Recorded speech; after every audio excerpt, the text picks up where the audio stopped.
And welcome back. This is Dr. Lenora Foster with New Teacher Notes. This time I would like to discuss preventing professional burnout. Now, I know that this is a taboo subject.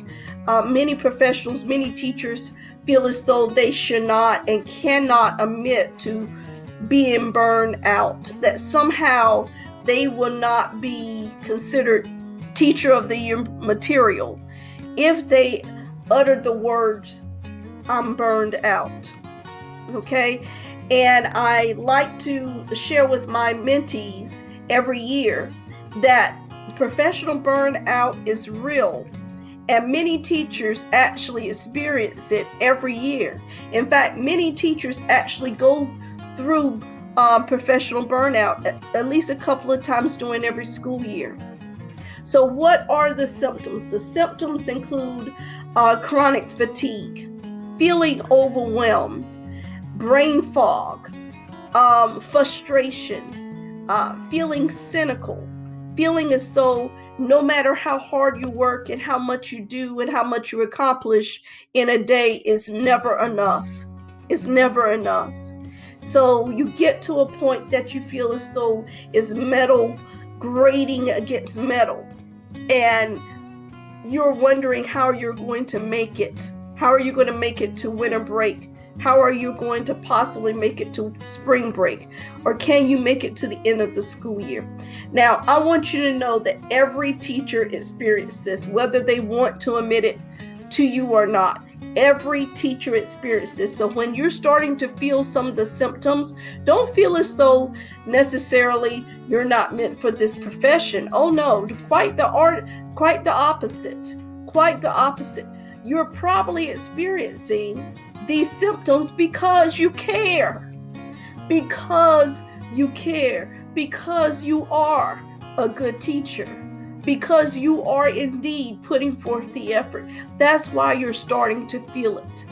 So because this phenomena of feeling burned out happens regularly, happens yearly for a lot of teachers, there are certain things that you need to look out for and be proactive in preventing burnout and just staying ahead of that. So I have several suggestions for you I would like to share with you. First of all, I want you to start off, and I know some of you have already started the school year.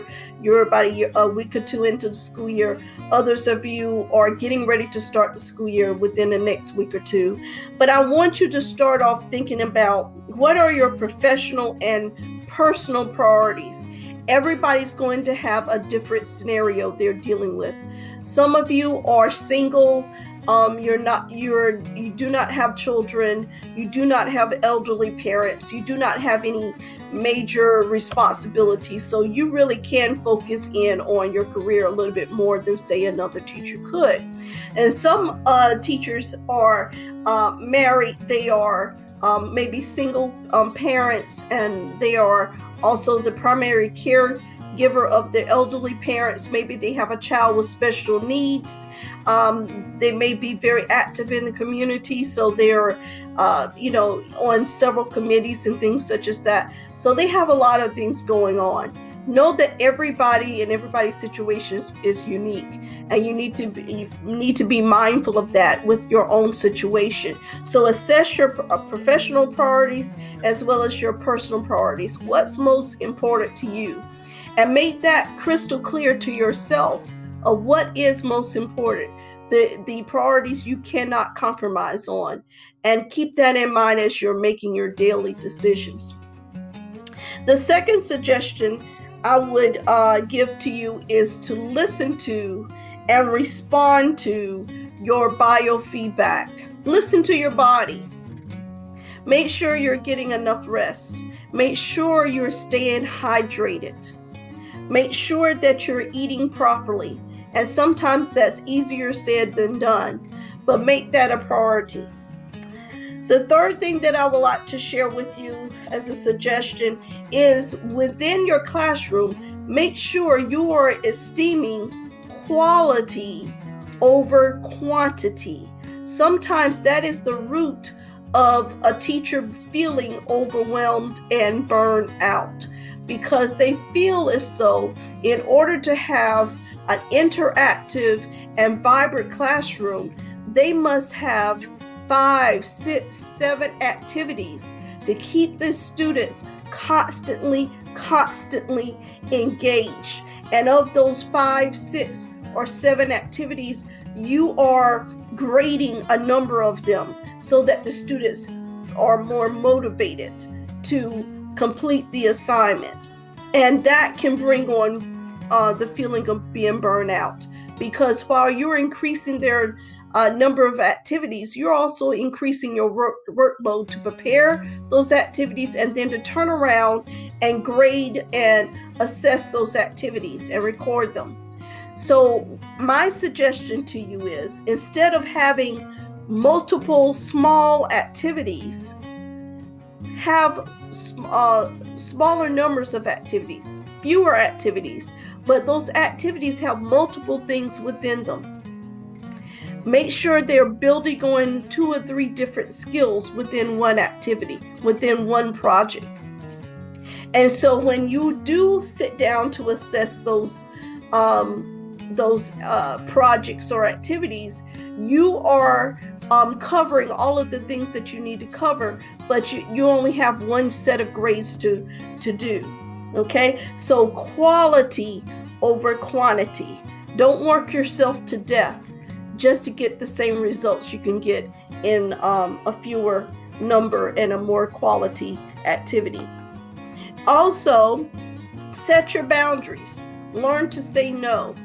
And how do you learn to say no? Well, if you're listening to your biofeedback, your body is going to tell you, you need to slow down. You are not eating properly. You're not staying hydrated. You'll have headaches regularly when you normally don't. So if your body is saying those things to you, then that means you need to reassess what you say yes to, and be very, very free about saying no. Okay, as one person has said, it's very hard to pour from an empty vessel. So make sure that you're taking care of yourself first. Also, be intentional. Be intentional about establishing mental breaks for yourself. Now, that's during the day, whether it's 5 minutes here, 10 minutes there, 15 minutes another time, but it also means on the weekends. So yes, we know sometimes you have to prepare for your lessons. That's one of the things about being a teacher. Prepare for your lessons sometimes, or grade papers or grade assignments sometimes over the weekend. But try not to make that a habit. Try to set certain boundaries where on the weekends you have at least one full day to attend to yourself, to attend to your family, and let school go. Let it go. Give yourself a mental break. Also, whenever there is a vacation time or a holiday time, go ahead and plan ahead of time. Hey, you've worked hard. You've earned it. Take a weekend staycation. Maybe with your family, go up to the mountains and stay. Or, decide that you're going to get together and have a dinner party with your friends. Do something for you, so that you can have a mental break, something to look forward to that's just for you. And that will help you stay balanced in your career responsibility, as well as socially and with your family, and just help you to stay centered as a person. So I hope that helps you. I wish you much success as you embark upon this school year. And until next time, bye-bye.